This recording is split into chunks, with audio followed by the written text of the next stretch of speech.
info-info, air dah mula masuk dalam rumah. Okey, ni bahagian depan rumah. Ini semua air dah ni.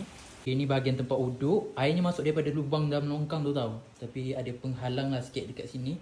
Tapi air masih tembus juga. Tengok tu. Ni bahagian tandas pula. Penuh air. Dah bau. Okay, ni bahagian dapur. Korang tengok tu. Air daripada tandas tu. Penuh weh. Lepas tu dia merebak sampai ke dapur.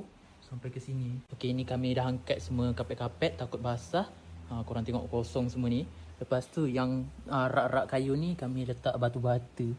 Takut rosak bahagian bawah. Semua ada batu-bata tau. Kalau nak pergi dapur kena pakai kasut tu. Okay, ni kat luar. Korang tengok ni. Wih, air dah mula penuh. Ni dah buat penghalang tau. Tapi masih macam penuh lagi. Tu. Dah warna dia kuning tau. Wih, parit-parit pun dah penuh. Tengok tu, full.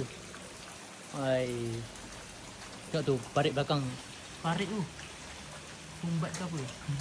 Hujan masih tak berhenti lagi.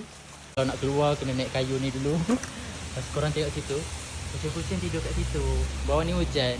Tak dapat pergi mana-mana. So, nak minta korang doakan semoga banjir terus surut. Hujan pun terus berhenti. Dan doakan semoga dipermudahkan segala urusan.